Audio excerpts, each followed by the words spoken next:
বাংলাদেশ ক্রিকেটে বড় পরিবর্তনের ঝড়, আর সেই ঝড়ে আবারও সামনে আসছে এক পরিচিত নাম। তামিম ইকবাল বিসিবির দায়িত্ব নেওয়ার পর কি অবশেষে জাতীয় দলে ফিরবেন হার্ড হিটার সাব্বির রহমান? একদিকে মিডল অর্ডারে ব্যর্থতা, অন্যদিকে সুযোগের অপেক্ষা। এই পরিস্থিতিতে কি আবার নতুন করে সুযোগ পেতে চলেছেন সাব্বির, নাকি তার জন্য দরজা চিরতরে বন্ধ? চলুন জেনে নেই বিস্তারিত।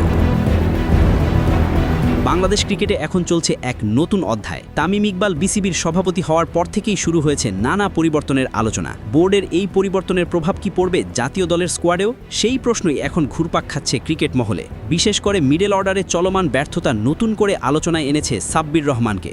একসময় বাংলাদেশের সবচেয়ে প্রতিভাবান পাওয়ার হিটার হিসেবে পরিচিত ছিলেন তিনি। তার ব্যাটিংয়ের আগ্রাসন এবং বড় শট খেলার ক্ষমতা তাকে বিশ্ব ক্রিকেটে পরিচিত করে তোলে। এমনকি অস্ট্রেলিয়ার কিংবদন্তি নেইথান লায়নও তাকে একসময় বাংলাদেশের বিরাট কোহলি বলে অভিহিত করেছিলেন। একসময় টি-20 এবং ওয়ানডে দলে নিয়মিত মুখ ছিলেন সাব্বির, কিন্তু সময়ের সাথে সাথে নানা কারণে তিনি দল থেকে ছিটকে পড়েন। দীর্ঘ প্রায় 4 বছর ধরে জাতীয় দলের জার্সিতে তাকে দেখা যায়নি। এই দীর্ঘ বিরতি তার ক্যারিয়ারের জন্য বড় ধাক্কা হয়ে দাঁড়িয়েছে। অন্যদিকে সম্প্রতি পাকিস্তানের বিপক্ষে সিরিজে মিডল অর্ডারের সুযোগ পেয়েছিলেন আফিফ হোসেন, কিন্তু সুযোগ পেয়েও নিজের নামের প্রতি সুবিচার করতে পারেননি তিনি। একইভাবে এর আগে ব্যর্থ হয়ে বাদ পড়েছেন নুরুল হাসান সোহান। তাদের ধারাবাহিক ব্যর্থতাই এখন নতুন করে সুযোগের দরজা খুলে দিতে পারে সাব্বির রহমানের জন্য।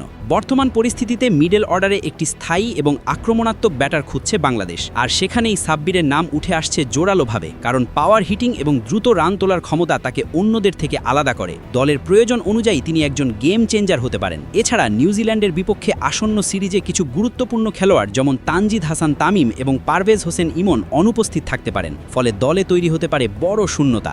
সেই শূন্যতা পূরণের জন্য নতুন বা অভিজ্ঞ কাউকে খুঁজতে হবে নির্বাচকদের। সাম্প্রতিক সময়ে ঘরোয়া ক্রিকেটেও সাব্বির রহমানের পারফরমেন্স নজর কাড়ছে।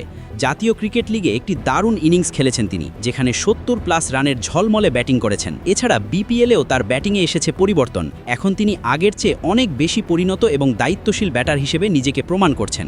স্ট্রাইক রেট এবং গড় দুটোতেই উন্নতি এসেছে তার খেলায়।